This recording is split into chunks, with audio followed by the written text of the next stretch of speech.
Earphones लगाइए, आंखों को बंद करिए, मेरे लिरिक्स पर ध्यान दीजिए, मेरे लिरिक्स जो बिल्कुल एनसीईआरटी से मेल खाते हैं। शुरू करते हैं बेटा जैव प्रौद्योगिकी सिद्धांत एवं प्रक्रम का परिचय वाला भाग।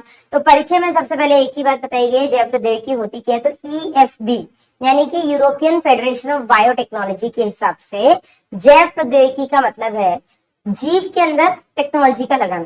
किसी भी कोशिका का कोई कोशिकांग या उसका कोई अणु, जिनको हम जैव अणु बोलते हैं, इनमें आप इस तरीके का बदलाव करें या इनके साथ आप इस तरीके से छेड़खानी करें कि उससे बनने वाले जो भी उत्पाद है वो मानव के लिए उपयोगी होने चाहिए। उनका किसी भी तरीके का साइड इफेक्ट ऐसा नहीं होना चाहिए जो मानव के लिए नुकसानदायक हो। ठीक है, ये बेटा आपकी जैव प्रौद्योगिकी की परिभाषा हुई। थोड़ा इसका आगे बढ़ते हैं। अगर हम इसके इतिहास पे नजर डालें तो जैव प्रौद्योगिकी के जनक बेटा हम पॉल बर्ग अंकल को बोलते हैं। क्यों बोलते हैं? क्योंकि पॉल बर्ग सबसे पहले वो साइंटिस्ट थे जिन्होंने की जीवों के साथ छेड़खानी शुरू की थी। कैसे शुरू की थी? तो इन्होंने सबसे पहले बेटा एक सिमियन वायरस का जीन लेकर के एक लैम्डा फेज, जो कि एक बैक्टीरियोफेज है, बैक्टीरियोफेज मतलब जो कि जीवाणु भोजी है, उस बैक्टीरियोफेज की मदद से, एक लैम्डा फेज की मदद से इन्होंने सिमियन वायरस का एक जीन किसके अंदर भेजा था? जीवाणु के अंदर। ठीक है, इसीलिए बेटा पॉल बर्ग अंकल को हम फादर ऑफ बायोटेक्नोलॉजी यानी कि जैव प्रौद्योगिकी का जनक बोलते हैं, क्योंकि सबसे पहले जीवों के साथ छेड़खानी इन्होंने शुरू की थी। ठीक है, वहीं बेटा जैव प्रौद्योगिकी को जो शब्द है, जो बायोटेक्नोलॉजी शब्द है बेटा, ये कार्ल एरेकी द्वारा दिया गया। एक और इसमें बहुत इंपॉर्टेंट चीज, सबसे पहला जो पुनर्योगज डीएनए था वो किसने बनाया था? तो स्टैनली कोहेन और हर्बर्ट बॉयर ने 1972 में सबसे पहला पुनर्योगज डीएनए बनाया था। कैसे बनाया था? तो इन्होंने एक प्रतिजैव प्रतिरोधी जीन, एंटीबायोटिक रेजिस्टेंट जीन को लिया, उसको इन्होंने सैल्मोनेला टाइफिम्यूरियम नाम के जीवाणु के प्लाज्मिड के साथ जोड़ा। प्रतिजैव प्रतिरोधी जीन को प्लाज्मिड के साथ जोड़ा। प्लाज्मिड किसमें से निकाला था? सैल्मोनेला टाइफिम्यूरियम नाम के जीवाणु से। इन दोनों को बेटा जोड़ करके इन्होंने सबसे पहले पुनर्योगज डीएनए बनाया। इस पुनर्योगज डीएनए को इन्होंने किसमें डाला? जीवाणु इकोलाई में। इकोलाई में ना केवल इन्होंने डाला, इन्होंने ये भी देखा कि जब वो जीवाणु अपना संतति बनाती है, जब वो अपनी डॉटर सेल्स बनाती है, तो प्रत्येक डॉटर सेल के अंदर बेटा ये जो पुनर्योगज डीएनए है ये जाना चाहिए। ठीक है, और यही बेटा पुनर्योगज डीएनए तकनीक के स्टेप्स भी होते हैं, जो कि 3 आपके एनसीईआरटी में दिए हैं। कि सबसे पहले तो आपको अपना वांछित जीन चुनना है। वांछित जीन को बेटा आपको आपके परपोषी कोशिका में डालना है। और तीसरा, ना केवल परपोषी कोशिका में डालना है, आपको ये देखना है कि परपोषी कोशिका के अंदर वो अपनी गुणन यानी कि अपनी कॉपीज बना रहा है, अपनी प्रतिकृतियां बना रहा है, और प्रतिकृति बनाने के साथ साथ प्रत्येक संतति कोशिका के अंदर वो वंशानुगत यानी कि इनहेरिट भी हो रहे हैं, जा भी रहे। ठीक है, आगे बढ़ते हैं बेटा। सिद्धांत क्या है जैव प्रौद्योगिकी के? जो कुछ भी हम करते हैं बायोटेक्नोलॉजी में, ये 2 सिद्धांतों पर होना चाहिए। पहला बेटा आपका जेनेटिक इंजीनियरिंग, जिसको हम बोलते हैं अनुवांशिक अभियांत्रिकी। दूसरा हो गया आपका केमिकल इंजीनियरिंग, जिसको हम बोलते हैं रासायनिक अभियांत्रिकी। अनुवांशिक अभियांत्रिकी का मतलब होता है कि किसी भी कोशिका के अनुवांशिक पदार्थ यानी कि उसके डीएनए या आरएनए, हम डीएनए की बात करते हैं, डीएनए के साथ छेड़खानी, मतलब उसके डीएनए में किसी भी तरीके का बदलाव करना, वहां पर अपना वांछित जीन लगाना या कुछ भी करना। तो सबसे पहला बेटा जो सिद्धांत होता है जैव प्रौद्योगिकी का, वो है अनुवांशिक अभियांत्रिकी, मतलब किसी भी कोशिका के अनुवांशिक पदार्थ के साथ बदलाव, उसके साथ छेड़खानी। दूसरा हो गया बेटा रासायनिक अभियांत्रिकी, केमिकल इंजीनियरिंग, जिसमें हम बेटा इस चीज का ध्यान रखते हैं कि अनुवांशिक पदार्थ में बदलाव के बाद जब तक उससे उसका उत्पाद बनेगा यानी कि जीन से प्रोटीन बनेगा, इस पूरी प्रक्रिया के दौरान किसी भी तरीके का अवांछित जीन मतलब जो आपके काम का नहीं है, वो बेटा इस प्रक्रिया में नहीं आना चाहिए। क्योंकि एक बार वो आ गया तो फिर आपको आपका वांछित उत्पाद नहीं मिलेगा। ठीक है, तो आपको इस चीज का विशेष ध्यान रखना है कि अनुवांशिक पदार्थ में बदलाव के बाद यानी कि अनुवांशिक अभियांत्रिकी करने के बाद पूरी प्रक्रिया के दौरान किसी भी तरीके का अवांछित जीन या कोई भी बाह्य पदार्थ उस पूरे प्रक्रिया में नहीं आना चाहिए। ठीक है, अब जैव प्रौद्योगिकी 2 प्रकार की होती है। पहली होती है आपकी पारंपरिक या पुरानी जैव प्रौद्योगिकी, जिसको हम ट्रेडिशनल या ओल्ड बायोटेक्नोलॉजी बोलते हैं। दूसरी होती है बेटा आपकी आधुनिक या न्यू बायोटेक्नोलॉजी, जिसको हम मॉडर्न या आधुनिक या नई जैव प्रौद्योगिकी, जिसको हम मॉडर्न या न्यू बायोटेक्नोलॉजी बोलते हैं। क्या अंतर होता है दोनों में? तो जो पुरानी या पारंपरिक जैव प्रौद्योगिकी है, इसमें हम किसी भी जीव के प्राकृतिक क्षमता का उपयोग करते हैं। जैसे हमें पता है कि लैक्टोबैसिलस नाम का जो जीवाणु है, ये लैक्टिक एसिड जीवाणु है, लैक्टिक एसिड बनाता है। और इसी लैक्टिक एसिड के चलते ये बेटा दूध में अगर उपस्थित हो तो दूध की जो प्रोटीन होती है केसीन, उसका ये आंशिक रूप से बेटा पाचन करता है और उसको प्रेसिपिटेट कर देता है, यानी कि उसको जमा देता है, जिससे कि दूध दही में परिवर्तित हो जाता है। तो ये इसकी प्राकृतिक क्षमता है कि लैक्टिक अम्ल बनाता है, और हमने उसी चीज का इस्तेमाल करके दूध से दही बनाना शुरू किया। दूसरा बेटा इसका उदाहरण ले लो, इंसुलिन। जब हमें पता है कि मधुमेह होता है बेटा इंसुलिन की कमी से मानव में, तो हम अगर किसी व्यक्ति के अंदर इंसुलिन नहीं बन रहा है तो हम क्या करते हैं, किसी भी गाय भैंस कुत्ता भेड़ किसी से भी बेटा हम इंसुलिन निकाल करके, सुअर किससे भी हम इंसुलिन निकाल करके मानव के अंदर इंजेक्ट कर सकते हैं। ठीक है, तो ये कुछ उदाहरण है पारंपरिक या पुरानी जैव प्रौद्योगिकी के। अब इसके नुकसान क्या है? बढ़िया चीज है, तुम उसकी प्राकृतिक क्षमता का इस्तेमाल कर रहे हो, लेकिन इसका एक नुकसान है, और इसका नुकसान या इसकी कमी ये है कि इसमें आपके वांछित जीन तो जा ही रहे हैं, लेकिन वांछित के साथ साथ अवांछित जीन जाने की संभावना भी बहुत ज्यादा होती है, जो आपके किसी काम के नहीं है। ठीक है, और इसी का बेटा मैंने आपको एक उदाहरण दिया था कि एक किसान है जो अपने खेतों में दो तरीके के अमरूद है, एक है छोटा लेकिन बहुत मीठा, दूसरा बड़ा लेकिन मीठा नहीं है। तो उसने ये सोचा कि क्यों ना इनके बीच में क्रॉस कराया जाए, और इनसे जो नए अमरूद जो बनेंगे वो कैसे होंगे, बड़े भी होंगे और मीठे भी होंगे। ऐसा किसान ने सोच करके उनके बीच में क्रॉस कराया, लेकिन जो रिजल्ट मिला उसमें 100% वैसा नहीं मिला जैसा किसान ने सोचा था। उसमें 60% तो ऐसे अमरूद मिल गए जो बड़े भी थे और मीठे भी थे, लेकिन 10% ऐसे हैं जो कि छोटे मीठे हैं, 15% ऐसे हैं जो कि बड़े हैं और फीके हैं, और वहीं बेटा आपके 15% लगभग ऐसे हैं जो कि छोटे भी हैं और मीठे भी नहीं है ना, फीके हैं।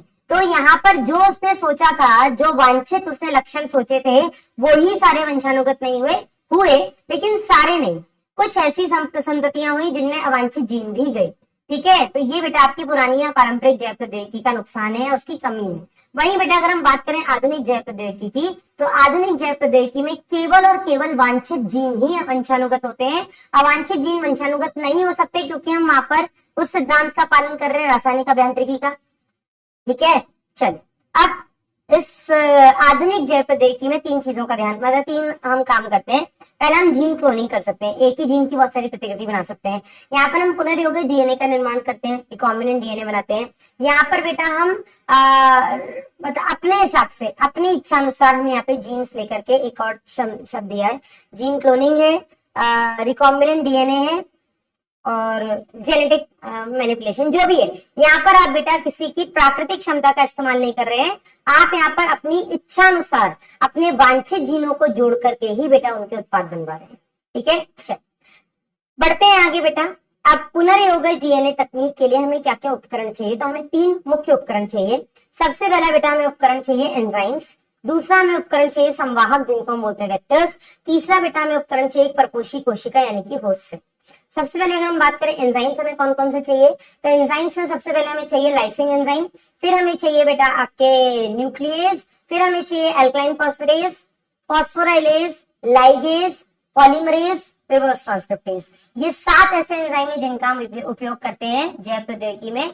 आपके एनसीईआरटी के हिसाब से अगर बेटा हम बात करें तो यहाँ पर लाइसिंग एंजाइम्स की जरूरत है, न्यूक्लियस की जरूरत है और लाइगेज की जरूरत है। ठीक है, पॉलीमरेज की जरूरत है, इतने ही इनका जिक्र किया हुआ है आपके एनसीईआरटी में। चलिए, तो लेकिन मैंने आपको 7 एंजाइम पढ़ाया तो मैं तो 7 बताऊंगी। बढ़ते हैं आगे। अब ये जो आपके एंजाइम्स हैं, सबसे पहले अगर हम बात करें लाइसिंग एंजाइम्स की, तो लाइसिंग एंजाइम बेटा आपको किसी भी कोशिका के अनुवांशिक पदार्थ तक पहुंचने में मदद करते हैं। जैसे अगर आपको किसी जीवाणु कोशिका के अनुवांशिक पदार्थ तक पहुंचना है, तो आपको पता है जीवाणु प्रोकैरियोट्स होते हैं और उनका अनुवांशिक पदार्थ उनकी कोशिका द्रव्य में उपस्थित होता है। तो यहाँ पर आपको केवल उनकी कोशिका भित्ति को तोड़ना है जो कि पेप्टिडोग्लाइकेन की बनी होती है, और पेप्टिडोग्लाइकेन की कोशिका भित्ति को तोड़ने के लिए आपको लाइसोजाइम नाम का लाइसिंग एंजाइम चाहिए। वहीं अगर हम बात करें बेटा आपको किसी कवक कोशिका फंगल सेल की अनुवांशिक पदार्थ चाहिए, तो आपको बेटा कौन कौन से लाइसिंग एंजाइम की जरूरत पड़ेगी। सबसे पहले तो फंगल सेल जो कवक कोशिका है उसकी भित्ति को तोड़ने के लिए काइटिन की जो बनी है आपको काइटिनेज चाहिए। फिर आपको बेटा इसकी प्लाज्मा झिल्ली और इसकी केंद्रक झिल्ली को तोड़ने के लिए जो कि प्रोटीन और लिपिड की बनी है आपको प्रोटीज और लाइपेज चाहिए। फिर आपको इसका अनुवांशिक पदार्थ मिल जाएगा। तीसरा बेटा अगर हम बात करें आपके अगर आपको कवक कोशिका का अनुवांशिक पदार्थ चाहिए, तो कवक कोशिका की भित्ति सेलुलोज की बनी है, उसके लिए आपको लाइसिंग एंजाइम चाहिए सेलुलेज। फिर इसकी प्लाज्मा झिल्ली और केंद्रक झिल्ली को तोड़ने के लिए आपको प्रोटीज और लाइपेज चाहिए, क्योंकि प्रोटीन और लिपिड की झिल्ली बनी है, आपको अनुवांशिक पदार्थ मिल जाएगा। यही अगर हम बात करें आपके जंतु कोशिका की, एनिमल सेल की। तो जंतु कोशिका में कोई कोशिका वित्ती होती नहीं, आपको केवल और केवल इसकी कोशिका झिल्ली और केंद्रक झिल्ली को तोड़ना है। और ये दोनों बेटा प्रोटीन और लिपिड की बनी है, तो इसके लिए आपको प्रोटीज और लाइपेज नाम के लाइसिंग एंजाइम चाहिए। ठीक है, अब एक बार आपको आनुवंशिक पदार्थ यानी कि डीएनए मिलेगा, तो डीएनए अकेला नहीं मिलेगा, उसके साथ आपको आरएनए और प्रोटीन, हिस्टोन प्रोटीन से मिलेंगे। तो आरएनए और हिस्टोन प्रोटीन को तोड़ने के लिए आपको राइबोन्यूक्लियेज और प्रोटीएज नाम का एंजाइम फिर से लगाना पड़ेगा, जिससे कि आरएनए और प्रोटीन टूट जाएगा। अब बेटा आपके पास परख नली में केवल डीएनए है, लेकिन वो फैला हुआ है, तो डीएनए को एकदम इकट्ठा करने के लिए आप उसमें चिल्ड इथेनॉल, एकदम ठंडा इथेनॉल डाल दोगे। ठंडा इथेनॉल डालते ही बेटा आप उसको ग्लास रॉड से खींच के बाहर निकालोगे, और इस प्रक्रिया को हम बोलते हैं स्पूलिंग। नीट में आ चुका क्वेश्चन। ठीक, आगे बढ़ते बेटा। आगे बढ़ने से पहले ये तो हो गया लाइसिंग एंजाइम। न्यूक्लियस की हम बात करेंगे। न्यूक्लियस ऐसे एंजाइम्स हैं जो कि न्यूक्लिक अम्ल यानी कि आपके आनुवंशिक पदार्थ को काटने का, डीएनए को काटने का काम करते हैं। ठीक है, इस पर हम बात करें उससे पहले बेटा मैं बता दूं, आज जैव प्रौद्योगिकी हम जो कर पा रहे हैं, ये दो खोज की वजह से कर पा रहे हैं। पहली खोज बेटा आपके प्रतिबंधन एंडोन्यूक्लियस की, दूसरी खोज आपके प्लाज्मिड की। और ये दोनों बेटा हमें मिले थे जो आपके जो वैज्ञानिक थे, जब वो जीवाणुओं पर अनुसंधान कर रहे थे, जब वो बैक्टीरिया पर रिसर्च कर रहे थे, तो उनको दो बहुत बड़ी चीजें मिली, दो बहुत काम की चीज मिली। अगर उनको ये दो चीजें नहीं मिली होती तो शायद आज हम जैव प्रौद्योगिकी यानी कि बायोटेक्नोलॉजी की प्रैक्टिस नहीं कर रहे होते। और वो दो चीजें थी आपका प्लाज्मिड और रेस्ट्रिक्शन एंडोन्यूक्लियस। तो प्लाज्मिड क्या होता है, नीट में आ चुका क्वेश्चन है। प्लाज्मिड बेटा एक द्विरज्जु की यानी कि डबल स्ट्रैंडेड गोलाकार यानी कि सर्कुलर डीएनए होता है। ठीक है, और ये जो बेटा आपका डबल स्ट्रैंडेड सर्कुलर डीएनए है, ये किसी भी जीवाणु कोशिका में मुख्य डीएनए के अलावा एक और डीएनए उपस्थित होता है, तो इसको हम एक्स्ट्रा क्रोमोसोमल डीएनए यानी कि अतिरिक्त गुणसूत्रीय डीएनए भी बोलते हैं। Very important. तो पहली बात तो प्लाज्मिड केवल और केवल जीवाणु कोशिका में पाए जाते हैं और किसी कोशिका में नहीं पाए जाते हैं। दूसरा बेटा प्लाज्मिड जीवाणु की एक अपनी गुणसूत्रीय डीएनए है, उसके अलावा बेटा उनमें एक अतिरिक्त गुणसूत्रीय डीएनए होता है जो कि डबल स्ट्रैंडेड यानी कि द्विरज्जु की और आपका गोलाकार, वृत्ताकार या सर्कुलर होता है, तो इसको बेटा हम बोलते हैं प्लाज्मिड। इस प्लाज्मिड की विशेषता है कि ये अपने पास मतलब इसके पास क्षमता है कि ये अपनी प्रतिकृतियां बना सकता है, और ना केवल ये प्रतिकृतियां बना सकता है, ये अपनी प्रतिकृति को संतति कोशिकाओं में भी भेज सकता है। ठीक है, अब इसको अपनी प्रतिकृति बनाने के लिए गुणसूत्रीय डीएनए की मतलब ये अपनी प्रतिकृति बनाने के लिए गुणसूत्रीय डीएनए पर निर्भर नहीं करता है। मुख्य गुणसूत्रीय डीएनए बेटा अपनी प्रतिकृति कब बनाता है, जब उसको संतति कोशिकाएं बनानी होती हैं। लेकिन ये बेटा संतति कोशिकाएं जब नहीं बन रही है तब भी अपनी प्रतिकृति यानी कि कॉपीज बनाता रहता है। हाँ, लेकिन इसके पास ये क्षमता है कि प्रत्येक संतति कोशिका के अंदर ये वंशानुगत होगा। दूसरी खोज बेटा जो हुई थी आपके जीवाणु अनुसंधान के दौरान, वो थी प्रतिबंधन एंडोन्यूक्लियस एंजाइम की। ये जो आपके प्रतिबंधन एंडोन्यूक्लियस एंजाइम है, ये ऐसे एंजाइम होते हैं जो कि जीवाणुओं के अंदर पाए जाते हैं, और किसी भी विषाणु को जो अंदर उनको संक्रमित करने के लिए आ रहे हैं, उनके बेटा ये आनुवंशिक पदार्थ को काट देते हैं एक विशिष्ट स्थल पर जाकर के, जिसकी वजह से ये उस विषाणु की या विषाणु के संक्रमण को अपने अंदर होने से प्रतिबंधित करते हैं, रोकते हैं। इसीलिए बेटा हम इनको प्रतिबंधन एंडोन्यूक्लियस बोलते हैं। प्रतिबंधन इसलिए क्योंकि प्रतिबंधन कर रहे हैं विषाणु के संक्रमण को अपने अंदर। दूसरा बेटा ये उसके न्यूक्लिक अम्ल को बीच से विशिष्ट स्थल पर काटते हैं, इसलिए हम इनको एंडोन्यूक्लियस बोलते हैं। ठीक है, अब इसकी जो खोज थी बेटा आर्बर, नथान और स्मिथ ने की थी, जिसके लिए इनको 1963 में नोबेल पुरस्कार भी मिला था, if I am not wrong 1963 का। आगे बढ़ते हैं बेटा एंजाइम्स इन न्यूक्लियस में। तो न्यूक्लियस जो आपके एंजाइम्स होते हैं, न्यूक्लिक अम्ल यानी कि आनुवंशिक पदार्थ को काटने का काम करते हैं। अब ये जो बेटा आपके न्यूक्लिक अम्ल हैं, ये न्यूक्लिक अम्ल आपके जो न्यूक्लियस है दो तरीके के होते हैं, एक्सोन्यूक्लियस और एंडोन्यूक्लियस। एक्सोन्यूक्लियस न्यूक्लिक अम्ल को सिरे से काटते हैं, वहीं एंडोन्यूक्लियस न्यूक्लिक अम्ल को बीच से काटते हैं। अब बीच में भी एक विशिष्ट स्थल से काटते हैं, इसलिए बेटा हम इनको प्रतिबंधन एंडोन्यूक्लियस बोल सकते हैं। और विशिष्ट स्थल इनके जो होते हैं उनको बेटा हम इनका रिकॉग्निशन साइट यानी कि इनका पहचान स्थल या पैलिंड्रोमिक न्यूक्लियोटाइड सीक्वेंस कहते हैं। ठीक है, अब ये जो बेटा प्रतिबंधन एंडोन्यूक्लियस है, आज की डेट में हमने जीवाणुओं के लगभग 230 स्ट्रेन में से प्रभेदों में से 900 से ज्यादा हमने प्रतिबंधन एंडोन्यूक्लियस ढूंढे हुए हैं, या हम इतने प्रतिबंधन एंडोन्यूक्लियस खोज चुके हैं। तो सबसे पहला खोजा गया आपका प्रतिबंधन एंडोन्यूक्लियस था बेटा हिंड 2, अब हिंद 2 का नाम हिंद 2 क्यों है आपको ये भी पता होना चाहिए। और हिंद 1 क्यों नहीं है मैडम, जो सबसे पहला खोजा गया था। तो हिंद 1 बेटा आपका एक्सोन्यूक्लियस था। हम प्रतिबंधन एंडोन्यूक्लियस की बात करें तो सबसे पहला खोजा गया प्रतिबंधन एंडोन्यूक्लियस है आपका हिंद 2।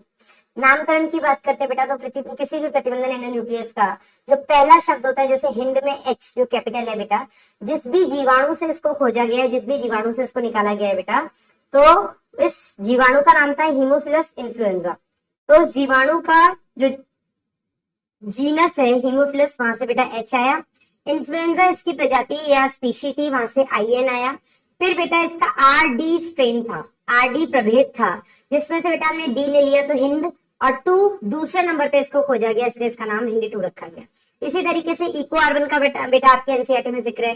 तो इको आर1 को हमने क्योंकि एस्चेरिशिया कोलाई नाम के जीवाणु से निकाला, तो ई मतलब एस्चेरिशिया, सीओ कोलाई से निकाला, और आरवा इसका प्रभेद था, तो वहां से हमने आर लिया। अब पहले नंबर में इसको निकाला गया, इसलिए इको आर1। ठीक है, तो ये हो गया बेटा आपका इसका नामकरण। इसके अलावा जो इको आर1 है, इको आर1 का बेटा जो पहचान स्थल होता है वो एक पैलिंड्रोम है, जिसका जो पैलिंड्रोम है GAATTC। ठीक है, प्रत्येक प्रतिबंधन एंडोन्यूक्लियस का एक विशिष्ट पैलिंड्रोम होता है, उसी पर जाकर के कट करता है। तो किसी भी डीएनए को काटने से पहले बेटा ये पहले उस पूरे डीएनए की जो लंबाई है उसको पूरा ये जांचता है। लंबाई जांचने पर जहां कहीं भी इसको इसका पहचान स्थल मिलेगा, वहां जाकर के उसको ये पहचानता है। पहचानने के बाद बेटा उसके केंद्र से थोड़ा दूर जाकर के ये शुगर फॉस्फेट बंध को काटता है, वेरी इंपॉर्टेंट। ठीक है, ये हो गया बेटा आपका प्रतिबंधन एंडोन्यूक्लियस। आगे बढ़ते हैं बेटा, अगला हो गया आपका एल्कलाइन फॉस्फेटेज। तो एल्कलाइन फॉस्फेटेज का काम होता है किसी भी डीएनए के 5 डैश सिरे से फॉस्फेट समूह को हटाना। फॉस्फोराइलेज का काम होता है 5 डैश समूह पर फॉस्फेट को समूह को जोड़ना। लाइगेज का काम होता है 2 डीएनए के टुकड़ों को जोड़ना। आपका पॉलीमरेज का काम होता है बेटा पॉलीमर यानी कि उसकी प्रतिकृति बनवाना किसी भी डीएनए के भाग की। और रिवर्स ट्रांसक्रिप्टेज का काम होता है बेटा आरएनए से डीएनए बनाना। ठीक है, ये हो गए आपके सारे के सारे एंजाइम्स। दूसरा है आपका संवाहक। संवाहक यानी कि वेक्टर। क्या होते हैं संवाहक? तो संवाहक ऐसे आनुवंशिक पदार्थ हैं जो आपके वांछित जीन को किसी भी परपोषी कोशिका में लेकर के जाएंगे। अब एक आदर्श संवाहक के क्या क्या लक्षण होने चाहिए? तो सबसे पहले इसके पास एक ओआरआई स्थल होना चाहिए। ओआरआई स्थल के 2 काम होते हैं। पहली बात तो यहाँ से प्रतिकृति की शुरुआत होती है, और दूसरा बेटा कितनी नंबर ऑफ प्रतिकृति होनी है, प्रतिकृति की संख्या कितनी होनी है, वो भी बेटा आपका ओआरआई स्थल ही कंट्रोल करता है। आ चुका क्वेश्चन। दूसरा बेटा इसके पास कम से कम एक आरोपी स्थल होना चाहिए। आरोपी मतलब प्रोटीन ऑफ रेप्लिकेशन, जो कि ये आरोपी स्थल एक प्रोटीन बनाता है जो कि प्रतिकृति की शुरुआत करवाता है। तीसरा बेटा इसके पास कम से कम एक क्लोनिंग स्थल होना चाहिए। क्लोनिंग स्थल वो जगह होती है जहां पर आकर के आपका प्रतिबंधन एंडोन्यूक्लियस काटता है, वहां पर ही आप अपना वांछित जीन लगा सकते हैं। चौथा बेटा इसके पास कम से कम एक वर्ण योग्य चिन्हक यानी कि सिलेक्टेबल मार्कर होना चाहिए।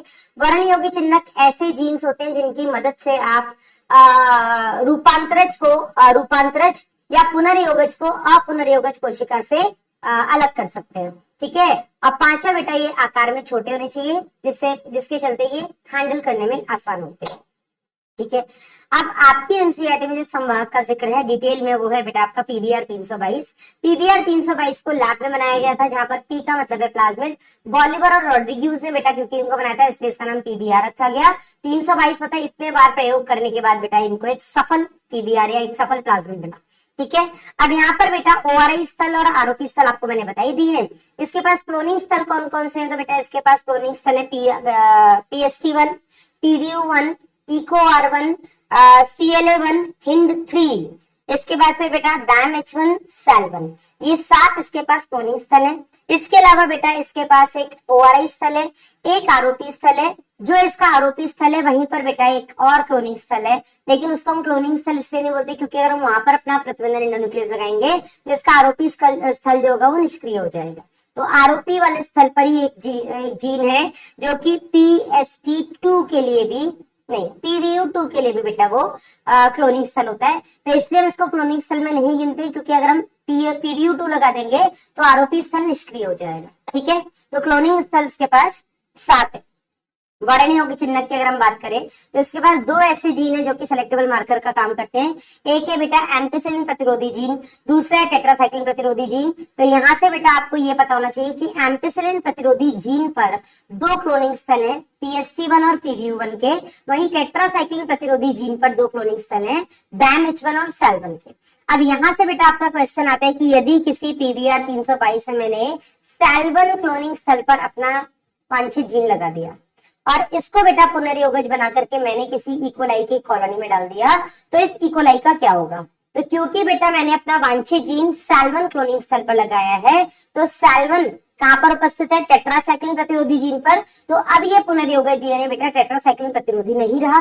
क्योंकि ये टेट्रासाइक्लिन प्रतिरोधी नहीं है, तो जिस भी इकोलाई के अंदर ये जाएगा वो इकोलाई भी एम्पिसिलिन माध्यम में तो जीवित रहेगा, लेकिन टेट्रासाइक्लिन माध्यम में जीवित नहीं रहेगा। तो आपको ये चीज पता होनी चाहिए। यहाँ से आपका क्वेश्चन आ सकता है BAMH1 SAL1 पे अगर कोई भी आपने अपना वांछित जीन लगाया तो वो टेट्रासाइक्लिन प्रतिरोधी नहीं रहेगा। वहीं अगर अपना कोई भी वांछित जीन आप PST1 या PVU क्लोनिंग स्थल पर लगाते हैं तो बेटा वो आपका एम्पिसिलिन प्रतिरोधी नहीं रहेगा। ऐसा इकोलाई जिसके अंदर बेटा कोई भी बाहरी या जिसके अंदर PBR 322 नहीं डला है उसको बेटा हम अरूपांतरज या अपुनर्योगज कोशिका कहेंगे।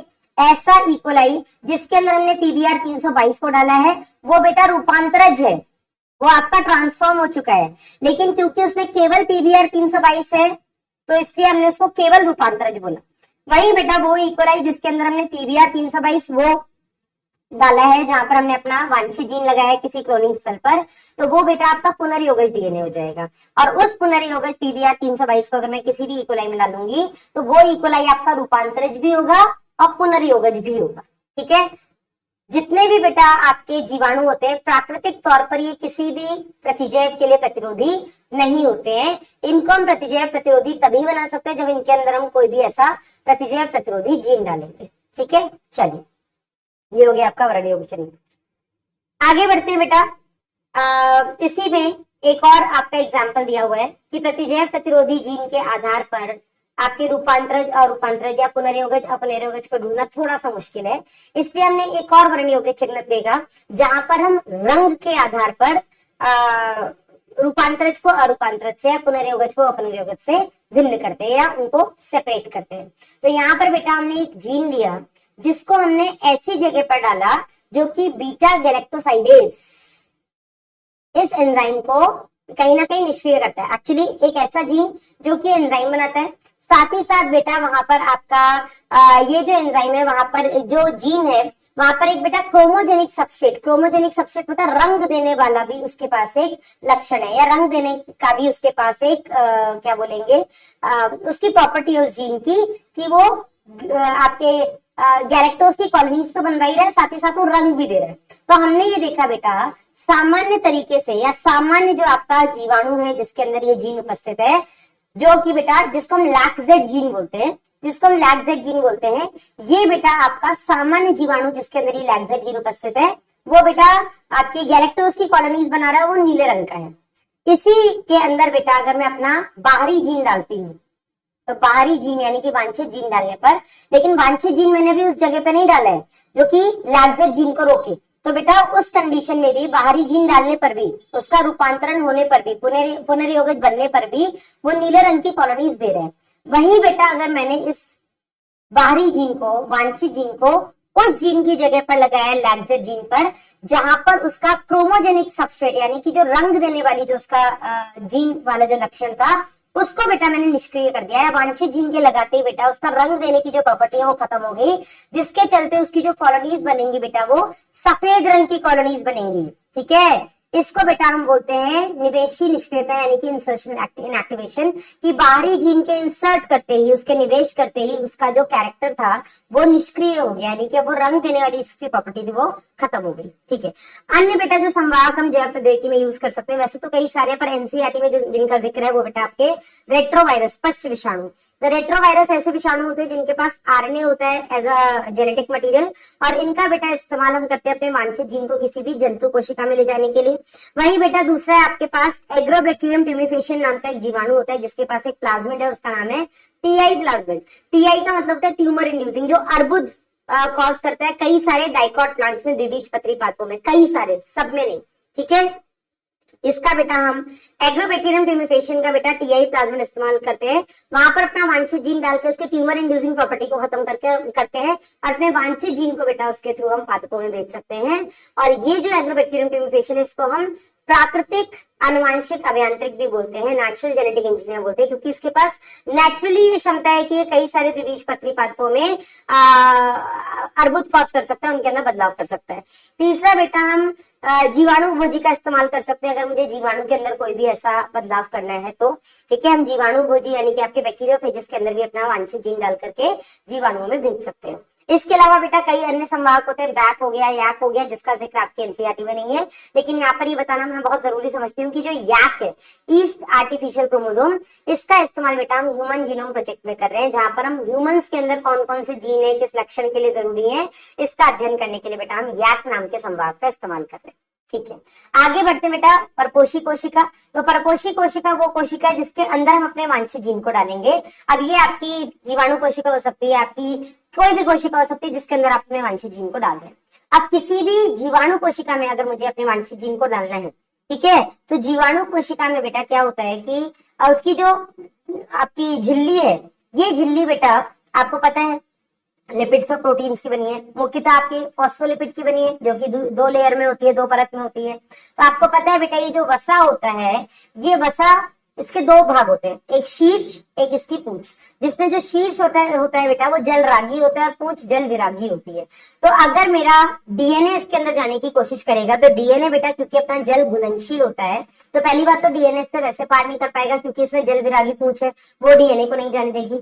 दूसरी चीज बेटा यहाँ पर क्या होगा कि जो आपका डीएनए है ये निगेटिवली चार्ज पार्टिकल होता है, यानी कि ऋणात्मक आवेशित होता है। वहीं जो आपकी झिल्ली होती है बेटा ये भी ऋणात्मक आवेशित होती है, तो दोनों लाइक चार्जेस हैं तो एक दूसरे से दूर भागेंगे। तो हम इस परपोषी कोशिका को सक्षम बनाते हैं कि हमारे वांछित जीन को अंदर ले लें। तो इसको सक्षम बनाने के लिए बेटा हम क्या करते हैं, सबसे पहले इनको डाइवेलेंट कैटायन यानी कि कैल्शियम आयन से ट्रीट कराते हैं। कैल्शियम आयन क्योंकि पॉजिटिवली चार्ज है तो पूरी इस झिल्ली के पास आ जाएगा, नेगेटिव पॉजिटिव अट्रैक्ट्स, और बेटा उसी के पास बेटा आपके नेगेटिवली चार्ज डीएनए यानी कि ऋणात्मक आवेशित डीएनए के जो अणु है वो भी पहुंच जाएंगे। तो आपके डीएनए और झिल्ली काफी पास आ जाएंगे कैल्शियम आयन के बीच में उपस्थिति की वजह से। उसके बाद बेटा हम इसको ताप प्रघात यानी कि हीट शॉक देते हैं। इसमें हम क्या करते हैं, पहले इन दोनों को डीएनए और जो अपना वांछित जीन है, जो अपनी कोशिका और अपनी वांछित जीन है, इनको बेटा पहले हम 42 डिग्री पर रखते हैं, फिर हम एकदम ठंडा 0 डिग्री बर्फ पे रख देते हैं, फिर हम इसको 42 डिग्री पे रखते हैं। तो ये जो सडन टेम्परेचर चेंज होता है, एकदम ठंडा एकदम गर्म, इसके चलते बेटा जो झिल्ली होती है इसमें सूक्ष्म छिद्र बन जाते हैं टेम्पररी यानी कि अस्थायी रूप से, और ये जितनी थोड़ी देर के लिए सूक्ष्म छिद्र बनते हैं आपका डीएनए इसके अंदर प्रवेश कर जाता है। इस तरीके से बेटा हम परपोषी कोशिका को सक्षम बनाते हैं अपने डीएनए को लेने के लिए। अन्य बेटा जो आपके तरीके हैं जिससे कि आप अपने जीन को किसी भी कोशिका में भेज सकते हैं, तो बेटा मैंने आपको बताया रेट्रोवायरस की मदद से भेज सकते हैं, हम एग्रोबैक्टीरियम ट्यूमेफेशियन के टीआई प्लाज्मिड की मदद से भेज सकते हैं। साथ ही बेटा हम बायोलिस्टिक या जीन गन का इस्तेमाल कर सकते हैं, जहां पर बेटा हम जीन गन का इस्तेमाल करते हैं। जीन गन मतलब अब गन है तो गन जैसी बंदूक जैसी होगी, लेकिन उससे हम छोटे छोटे बुलेट्स मतलब गोलियां निकालते हैं। ये जो बुलेट्स होती हैं बेटा ये सोने की या टंगस्टन, गोल्ड या टंगस्टन की बनी होती है, जिनके ऊपर हम अपने वांछित जीन को लगा करके सीधा शॉट करते हैं पादप कोशिका के अंदर, अगर हम अपने वांछित जीन को भेजना है तो। ठीक है, वहीं बेटा अगर मुझे जंतु कोशिका में भेजना है तो मैं रेट्रोवायरस का इस्तेमाल कर सकती हूँ। मैं आईसीएसआई टेक्निक यानी कि सूक्ष्म अंत्यक्षेप, बहुत ही जो माइक्रो नीडल्स होती हैं उनकी मदद से बेटा मैं अपने स्पर्म को सीधा अंडाणु के अंदर भेज सकती हूँ, है ना। तो ये आपकी जंतु कोशिका का हो गया। तो ये कुछ तरीके होते हैं बेटा जिसमें कि हम वेक्टरलेस बिना संवाहक के अपना जीन का स्थानांतरण करते हैं। ठीक है, अब ये तो हो गए अपने सारे उपकरण, हमें क्या क्या चाहिए इस जैव प्रौद्योगिकी की प्रक्रिया को करने के लिए। अब हम बात करते हैं रिकॉम्बिनेंट डीएनए टेक्नोलॉजी, जो आपकी प्रोसेस होती है, किसके कौन कौन से स्टेप्स होते हैं। तो पुनर्योग डीएनए जो बनता है आपका, या इस प्रक्रिया में कौन कौन से स्टेप्स होते हैं, यहाँ से बेटा आपके नीट में क्वेश्चन है। तो सबसे पहले तो आपको इनके जो भी स्टेप्स होते हैं उनका सही क्रम पता होना चाहिए। तो सबसे पहला क्रम होता है बेटा अपने डीएनए को पृथक करना। ठीक है, जो भी आपका वांछित आनुवांशिक पदार्थ है उसको पृथक करना। तो वांछित आनुवांशिक पदार्थ को पृथक करने के लिए हम लाइसिंग एंजाइम का इस्तेमाल करते हैं और स्पूलिंग की तकनीक से हम अपने डीएनए को अलग कर लेते हैं। उसके बाद बेटा होता है डीएनए को विशिष्ट स्थल पर काटना। और डीएनए को विशिष्ट स्थल पर काटने के लिए हम जेल इलेक्ट्रोफोरेसिस तकनीक का इस्तेमाल करते हैं। यहाँ से आपके नीट में कई बार कई सारे क्वेश्चन वही घुमा फिरा करके आ जाते हैं। जेल इलेक्ट्रोफोरेसिस टेक्निक में बेटा हम क्या करते हैं, हम एक एगरोस जेल की प्लेट तैयार करते हैं। इस एगरोस जेल का बेटा स्रोत क्या होता है, तो समुद्र में पाई जाने वाली जो समुद्री घास होती है, सीवीड, लाल शैवाल बेटा, जेलिडियम ग्रेसिलेरिया, यहाँ से बेटा हम इस एगरोस जेल को निकालते हैं। इस एगरोस जेल को हम इस प्लेट में लगाते हैं और वहां पर हम एक जगह कुएं बनाते हैं छोटे छोटे। उन कुएं के पास हम नेगेटिव इलेक्ट्रोड लगाते हैं और दूसरी तरफ प्लेट के बेटा हम पॉजिटिव इलेक्ट्रोड लगाते हैं। इस कुएं के अंदर बेटा हम जो भी हमने डीएनए को पृथक किया है उसको प्रतिबंधन एंडोन्यूक्लियस के साथ छोड़ देते हैं। ठीक है, अब ये जो आपका प्रतिबंधन एंडोन्यूक्लियस है बेटा, ये इस पूरे डीएनए की लेंथ को इंस्पेक्ट करेगा, जहां उसको उसका पहचान स्थल मिलेगा उसको काटेगा और काटने के बाद बेटा वो पहचान जो डीएनए के टुकड़े हैं, क्योंकि डीएनए नेगेटिव है, नेगेटिव इलेक्ट्रोड के पास हमने लगाया तो डीएनए पॉजिटिव इलेक्ट्रोड की तरफ चल के जाएंगे। ठीक है, अब जब ये डीएनए बेटा अपनी आकृति अपने आकार के हिसाब से चलते हैं तो जो जितना बड़ा डीएनए है वो उतना कम चल पाता है, जितना छोटा हल्का डीएनए का टुकड़ा है बेटा वो उतना दूर तक भागेगा। तो ये जो बेटा आपके डीएनए के टुकड़े हैं ये सीविंग इफेक्ट यानी कि तैरना शुरू करते हैं। छोटा डीएनए सबसे दूर जाएगा, सबसे हल्का सबसे दूर जाएगा। अब बेटा ये हमें नेकेड आइज से नहीं दिख सकते, हमें डायरेक्ट आंखों से नहीं दिख सकते, तो इसको हम अभिरंजित करते हैं किससे, एथिडियम ब्रोमाइड नाम की स्टेन से। नीट में आ चुका क्वेश्चन है। एथिडियम ब्रोमाइड से जब हम इसको स्टेन करते हैं, साथ ही हम इसको पराबैंगनी किरणों में एक्सपोज करते हैं, तो बेटा हमें ये आपके जो डीएनए के पट्टे हैं ये नारंगी, चमकीले नारंगी पट्टे, ब्राइट ऑरेंज कलर के बैंड्स देखने को मिलते हैं। नीट में आ चुका क्वेश्चन है। अब जो भी आपका वांछित डीएनए उसको आपको कैसे पता लगेगा, तो उसके लिए बेटा हम एक डीएनए प्रोब का इस्तेमाल करते हैं। ये डीएनए प्रोब आर्टिफिशियली बनाए गए न्यूक्लियोटाइड सीक्वेंस होते हैं। हम इस डीएनए प्रोब को एगरोस जेल प्लेट के ऊपर घुमाते हैं, जहां उसका कॉम्प्लीमेंट्री स्ट्रैंड होता है उससे चिपक जाता है। उसको बेटा हम एगरोस जेल को के साथ उस डीएनए को काट करके बाहर निकालते हैं और बाद में डीएनए को एगरोस जेल से अलग कर देते हैं और इस प्रक्रिया को बेटा हम छालन यानी कि इल्यूजन बोलते हैं। नीट में आ चुका क्वेश्चन है। ठीक है, 2 स्टेप हो गए अपने। पहला जो भी आपका वांछित अनुवांशिक पदार्थ है उसको पृथक्करण, दूसरा बेटा अनुवांशिक पदार्थ यानी कि डीएनए को विशिष्ट स्थल पर काटना, तीसरा बेटा जो भी आपको डीएनए का फ्रेगमेंट मिला है उसको एम्पलीफाई करना है, यानी कि उसको उसकी प्रतिकृतियां बनाना, उसको एम्पलीफिकेशन की हिंदी क्या होती है मैं फिर बोल गई, उसकी संख्या बढ़ाना है ना। और उसके लिए बेटा हम एक टेक्निक का इस्तेमाल करते हैं जिसका नाम है पीसीआर, पॉलीमरेज श्रृंखला अभिक्रिया, पॉलीमरेज चेन रिएक्शन। नीट में आ चुका क्वेश्चन, पीसीआर का फुल फॉर्म। इस पीसीआर में बेटा हम 3 स्टेप फॉलो करते हैं। नीट में 3 बार आ चुका क्वेश्चन है। सबसे पहले बेटा हम विकृतीकरण करते हैं, यानी कि हम इसमें डीनेचुरेशन करते हैं, फिर हम तापानुशीलन करते हैं जिसको हम एनीलिंग बोलते हैं, फिर बेटा हम प्रसार करते हैं जिसको हम एक्सटेंशन बोलते हैं। तो ये तीनों जो सीक्वेंस है इसका आपको सही क्रम पता होना चाहिए। DAE, विकृतीकरण, तापानुशीलन, प्रसार, डीनेचुरेशन, एनीलिंग, एक्सटेंशन। 3 बार आ चुका क्वेश्चन है। ठीक है, डीनेचुरेशन में बेटा हम 90 से 94 डिग्री का टेम्परेचर देते हैं, जिसमें आपके डीएनए के जो दोनों स्ट्रैंड्स होते हैं ये बेटा अलग हो जाते हैं, बीच में हाइड्रोजन बॉन्ड्स टूट जाते हैं, तो ये दोनों स्ट्रैंड्स अलग हो जाते हैं। तापानुशीलन में हम डीएनए उपक्रामक लगाते हैं या आरएनए उपक्रामक प्राइमर्स लगाते हैं। ये प्राइमर्स बेटा हमने आर्टिफिशियली लैब में तैयार किए और इनको बेटा हम दोनों डीएनए की रज्जू पर लगा देते हैं और फिर यहीं पर बेटा ये जो आपके उपक्रामक लगते हैं, आरएनए प्राइमर्स या डीएनए प्राइमर्स जो हम लगाते हैं बेटा, ये लगाने के बाद यहाँ पर आपके एटीपी, मैग्नीशियम, इन सब की जरूरत पड़ती है। तीसरे स्टेप में बेटा प्रसार में हम क्या करते हैं, एंजाइम का इस्तेमाल करते हैं, डीएनए पॉलीमरेज। ये जो डीएनए पॉलीमरेज है इसका स्रोत है, क्योंकि ये हम जो टेम्परेचर आपका तापानुशीलन का टेम्परेचर होता है 40 से 65, जो प्रसार होता है बेटा ये हम 72 डिग्री सेल्सियस पे करते हैं। अब 72 डिग्री सेल्सियस पे जो हमें डीएनए पॉलीमरेज चाहिए, हमारा डीएनए पॉलीमरेज काम नहीं कर सकता, क्योंकि हमारा डीएनए पॉलीमरेज 72 डिग्री सेल्सियस पे एंजाइम है ना, डिनेचर हो जाएगा, उसके सारे बॉन्ड्स ही टूट जाएंगे। तो इसके लिए हमको एक ताप स्थायी एंजाइम चाहिए होता है, जो हम थर्मस एक्वेटिकस नाम के जीवाणु से निकालते हैं। वेरी इंपॉर्टेंट, नीट में आ चुका है, क्योंकि बेटा हम इसको थर्मस एक्वेटिकस से निकालते हैं, इसीलिए इस एंजाइम का नाम है टैक पॉलीमरेज। नीट में आ चुका है। इस टैक पॉलीमरेज की मदद से बेटा हम आपके प्रसार में पूरे डीएनए के एक रज्जु के विपरीत दूसरी रज्जु बना देते हैं और इस तरीके से आपको एक डीएनए से 2 डीएनए मिल जाते हैं। ठीक है, अब कुल कितनी, अगर आप पीसीआर की साइकिल चलाएंगे उसमें आपको कितने डीएनए की कॉपीज मिलेंगे, उसका फॉर्मूला होता है 2 की पावर n। यहाँ पर n का मतलब होता है नंबर ऑफ साइकिल्स। सपोज आपने 4 बार पीसीआर साइकिल चलाई तो 4 साइकिल के बाद आपको कितने डीएनए मिलेंगे, तो 2 की पावर 4 हो जाएगी, 2 इंटू 2 इंटू 2 इंटू 2, तो 2 2 4, 4 2 8, 8 2 16, तो 4 साइकिल में आपको 16 डीएनए की प्रतिकृतियां मिल जाएंगी। ठीक है, फिर आता है आपका चौथा स्टेप। चौथे स्टेप में हम हमारे जो भी अपना डीएनए मिला उसको पुनर्योगज डीएनए बना करके किसी भी परपोषी कोशिका में निवेश करते हैं। कैसे निवेश करते हैं हमें पता है, कौन सी कोशिका उसके हिसाब से हम निवेश टेक्निक भी उस हिसाब से इस्तेमाल करते हैं। 5वें स्टेप में बेटा हम अपने जीन उत्पाद को प्राप्त करते हैं। ठीक है, जो भी आपने बाय जीन डाला है उस बाय जीन को हम रिकॉम्बिनेंट डीएनए बना करके डालते हैं। उस रिकॉम्बिनेंट डीएनए से बनने वाली प्रोटीन को, जो उत्पाद बनेगा, डीएनए तो प्रोटीन बनाएगा ना, तो रिकॉम्बिनेंट डीएनए से बनने वाली प्रोटीन को हम रिकॉम्बिनेंट प्रोटीन यानी कि पुनर्योगज प्रोटीन बोलते हैं। अब ये पुनर्योगज प्रोटीन आप कम मात्रा में बनाएंगे तो आप प्लांट में बना लेंगे, ज्यादा मात्रा में बनाएंगे तो उसके लिए आपको बायोरिएक्टर नाम का एक उपकरण लगता है। इस बायोरिएक्टर में बेटा आप 100 से 1000 लीटर तक का अपना जो भी उत्पाद है उसको बना सकते हैं। ठीक है, अब इस बायोरिएक्टर से कुछ क्वेश्चंस आते हैं, जैसे कि बायोरिएक्टर हम 2 तरीके यूज करते हैं, स्टर्ड टाइप और sparger type. Commonly uses stirred type. ये जो स्टर्ड टाइप बायोरिएक्टर होता है, इसका जो तल होता है बेटा, वो ये सिलेंडर होता है ना, इसका जो तल होता है वो चपटा ना होकर के घुमावदार होता है, ऐसा हल्का सा कर्व्ड होता है। ठीक है, क्यों होता है, ताकि आसानी से ऑक्सीजन और सारा जो भी उसमें कच्चा माल है आसानी से मिक्स हो सके। ठीक है, वहीं अगर चपटा होता तो कोने में हो सकता है कुछ जमा हो जाता है, वहां पे मिक्सिंग नहीं हो पाती, इसलिए हम उसको कर्व्ड भेज सकते हैं।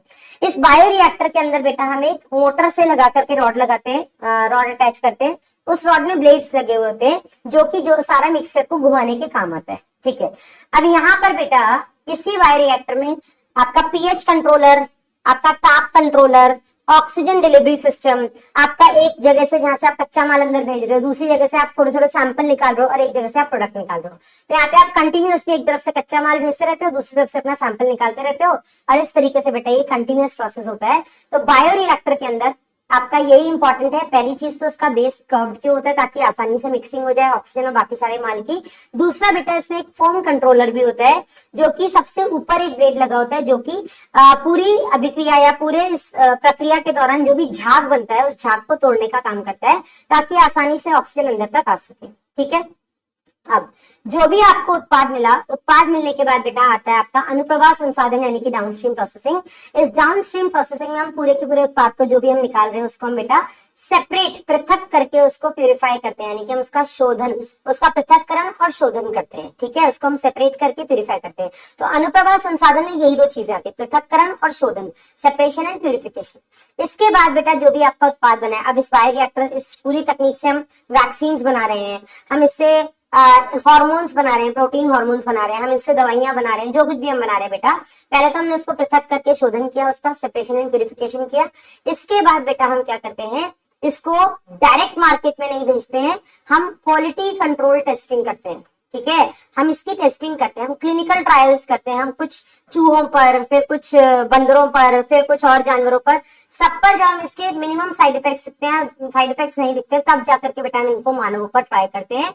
और मानवों में भी एक साथ सब पर नहीं ट्राई करते, हम कुछ गिने चुने लोगों पर ट्राई करते हैं। उसके बाद बेटा अगर हमें कोई साइड इफेक्ट नहीं मिलता तब हम इसको मार्केट में रिलीज करते हैं। ठीक है, कई बार रिलीज करने से पहले हम इसमें कुछ प्रिजर्वेटिव्स यानी कि परिरक्षण भी ऐड करते हैं, और उसके बाद हम क्लिनिकल ट्रायल्स करते हैं। अब यहाँ पर बेटा एक चीज जाननी बहुत जरूरी है कि इस पूरी बायोटेक्नोलॉजी के दौरान जो आपकी पुनर्योगज डीएनए तकनीक है, इसके दौरान बनने वाले जो उत्पाद हैं, इन उत्पादों का बेटा अनुप्रवाह संसाधन की प्रक्रिया या उसकी तकनीक और बेटा क्वालिटी कंट्रोल टेस्टिंग, ये सबकी एक जैसी नहीं होती है, अलग अलग हो सकती है।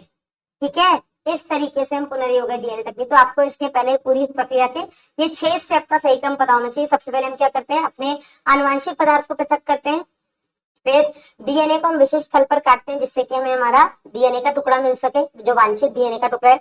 फिर बेटा हम क्या करते हैं, इसको हम पीसीआर से हम इसका परिवर्धन, आई गेस इसको एम्पलीफाई करते हैं, पीसीआर से इसकी संख्या को बढ़ाते हैं। फिर बेटा हम इसका निवेश करते हैं परपोषी कोशिका में। फिर हम बायोजीन उत्पाद प्राप्त करते हैं बायोरिएक्टर की मदद से, और लास्ट में बेटा हम अनुप्रभा संसाधन में इसको सेपरेट प्यूरिफाई करके इसका क्वालिटी कंट्रोल टेस्टिंग करके क्लिनिकल ट्रायल्स वगैरह करके ऐसे प्रिजर्वेटिव्स ऐड करके हम इसको मार्केट में रिलीज करते हैं। तो ये 6 स्टेप का आपको सही क्रम पता होना चाहिए। So this is all about biotechnology principles and process का अपना पॉडकास्ट। आई होप पूरा चैप्टर आपको क्विक में रिवाइज हो गया होगा। आप लोगों के कमेंट्स में बेटा पढ़ती हूँ, मुझे बहुत अच्छा लगता है ये देख करके पढ़ करके कि बच्चों के लिए रियली बहुत हेल्पफुल पॉडकास्ट सीरीज है। ठीक है, और कोशिश बेटा हमारी भी यही है कि आप लोगों का टाइम बचाया जा सके इस समय पर, और कुछ भी चीज को छोड़े ना, स्पेशली उसको तो बिल्कुल भी नहीं जो आपकी नींद में अब तक आ चुकी है। ठीक है, ये पॉडकास्ट बेटा बहुत काम की चीज है। जब आपका कुछ पढ़ने का मन नहीं होता तो बस ईयरफोन्स लगाइए और सुनिए। जिस चैप्टर में आपको सबसे ज्यादा खुद पर डाउट होता है उस चैप्टर के पॉडकास्ट को बार बार सुनिए। और प्लीज कमेंट अपने करते रहिएगा, मुझे बहुत अच्छा लगता है आप लोगों के कमेंट्स पढ़ के कि हाँ ये सच में आपके लिए बहुत यूजफुल है।